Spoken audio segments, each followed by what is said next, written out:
Hey tankers, and welcome back to World of Tanks with PR154, where every week we're showcasing ordinary tankers doing extraordinary things on our Twitch stream. Now, what follows is a cut of one of those live reviews where we've had the responsible party on station to talk through what was going through their mind and down their barrel in the course of their game. Now, if that's your jam and you'd like to submit a replay for consideration, then please drop it on the submission platform via the Discord server link in the description below. In the meantime, happy tanking, and please enjoy this video.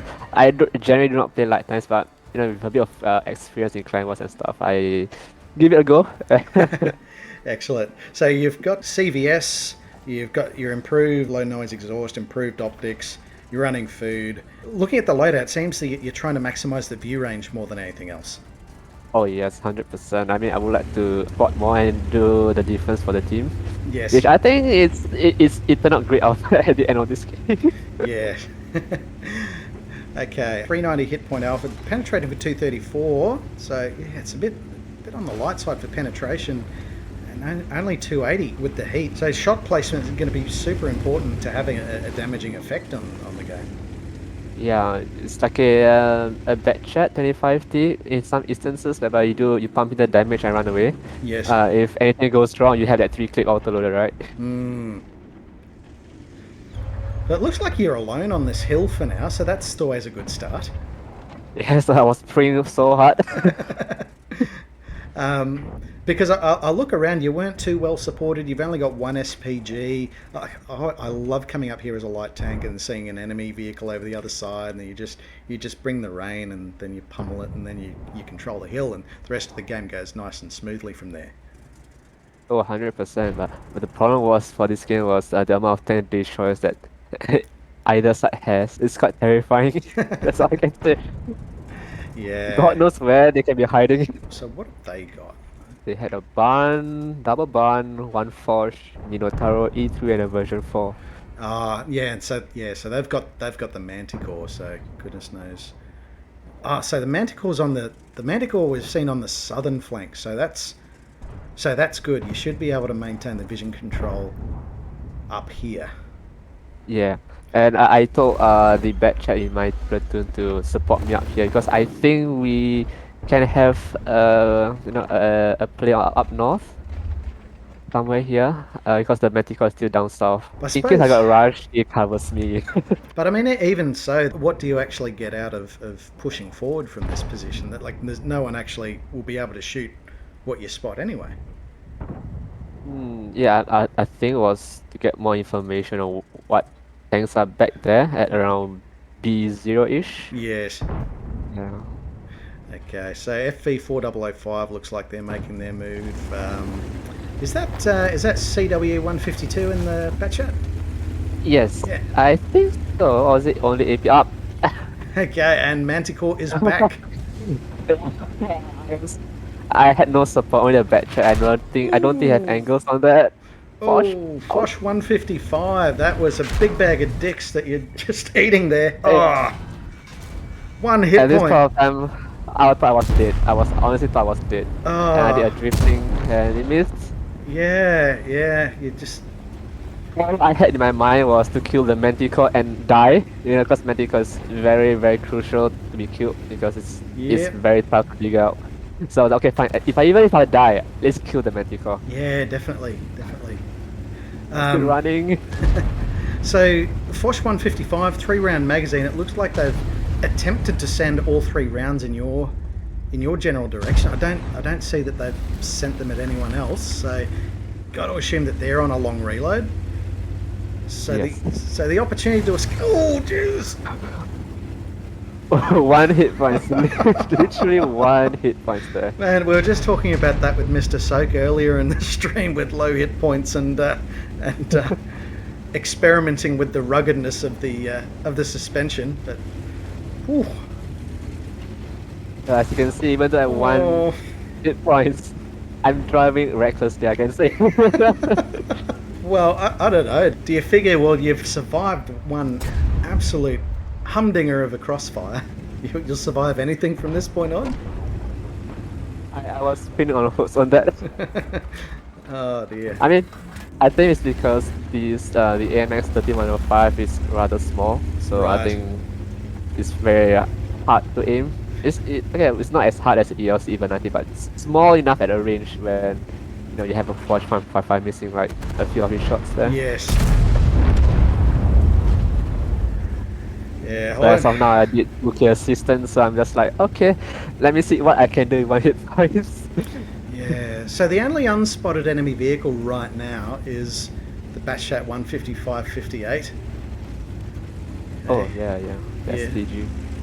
You're choosing what appears to be the smoother the smoother tracks, which is good. All right, so we're seeing the back end of Super Conqueror. You're spotted, but you've got a full mag. They're turning. This is why I love the AMX 3105 because in this kind of opportunity shots, you can pump in a bit of damage and Yes. assist the team out. Okay, Super Conqueror has fired. No point poking yet. We don't have the magazine loaded. I was actually afraid because a splash from the SPG, I'm dead. Yes. Splash from the SPG 50 meters away and you're dead. Okay, Progetto 65 pushing in. Interestingly, they seem to be more concerned about the E75 than knocking out the light tank, but that's okay. That's their funeral. And I would say it's lucky that he missed one shot there. Yeah. And I survived. Definitely. Tell me, At 1 hit points, it's very scary because anything goes wrong, it's like it's all on you because the smallest of terrain can just kills you. Every mistake you do is like amplified big time. Oh. I was actually going to ask, after this game, did your RNG just suck for a week? Oh, 100%. Yeah. It happens. I mean, it looks like it's starting to take effect with the well-aimed shots on the WZ1115A, but it's within the statistical pattern. Getting some eyeball revenge on that Foch 155. We have a bit of a score to settle. Like as you can see, even at 1 hit points now, I contributed at 1,500 assistance by spotting. Ooh, so, shit burn. And I think I'm still not spotted. Yeah, I'm not spotted there. Oh, like, no, you weren't. Yeah, so like, wow. Alright. Well, at least we can relieve a bit of splash risk out of... SPG. It's running! And I missed one, RNG. I think he got away. We got the heat loaded, so you're not going to be able to send a shot through the building there, are you? Yeah. I don't have intuition, so I can't change my ammo loadout. No. Yeah, I'm up to 5k, close to 5k at 1 hit point, so yeah. Very good. I can see the CW152 got knocked out by the Object 268 version 4 as they were trying to engage the shit barns there. So, and you've spotted it now. It's sort of appears to be providing the overwatch. Oh, that's very nice. You got that lower frontal plate on Object 268. RNG. It giveth and taketh. Yep, I'll take it anytime. I have to say this game was one of my happiest moments because at 1 hit points it's very rare to be very effective. Oh, definitely. It's almost like you're playing a real tank.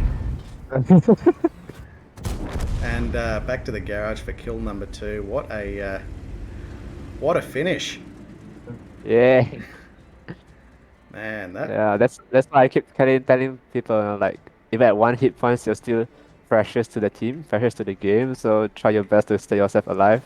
Yeah. And you can do miracle outcomes like this. I mean, I have to thank my platoon mates as well for giving me all the right information across the whole map, so I can actually do the plays I needed to. So it wasn't an ace. You just missed out. You got the same level mastery as your final hit points at the end of that battle, but still a top 5% of plays in AMX 13 and 105 for that week. It was the patrol duty epic battle where you've helped the team damage at least 6 enemy vehicles by highlighting them, and total 7 enemy vehicles. You've spotted half the enemy team in the course of this exercise for over 5,700 hit points of damage and 3,000 Hit points of damage, most of which inflicted after that absolutely terrible amount of damage that was inflicted. Top placement by experience points, but looking at it, you had a really strong top field here, didn't you? Minotauro, only 60 XPs behind you. E100, only 100 XPs behind them as well. So a really good collective team effort there. 100%. I think they were doing very well on the B line. They held off very, very long and just waited for basically me and South to make some plays and just held off North. You're right. Like on those lines, like all you can really do is just hold the line, make sure it's not populated, make sure it doesn't just become a highway for the enemy to push through. But some very sensible plays there made. But an expensive game for you in the end there. But it was worth it. It was worth it. Like, Absolutely. how often do you get yourself down to a hit point and get a class 1 at the end of the game? Yeah. Or close to an ace, yeah. Got to be happy with that. Well, thank you so much for sending this one in, and thanks so much for joining and helping talk us through what was going through your mind and down your barrel. Oh, no worries, man. Thank you for having me. So give General Hans Krebs a visit there. He's a World of Tanks Asia community contributor as well, so you'll be able to enjoy all the drops and perks. Krebs has a very good content spread that focuses very much on the more competitive side of tanking, advances, clan wars. So if your clan is remotely interested in that side of things, check out his stream. You'll learn a lot from what he has to offer. Thank you, Pia, for the publicity there, and I would love to say thank you to all the viewers of PR154 for enjoying the gameplay here and having me around. It's an honor to be here. No worries at all. Take care, man. Take care. See you.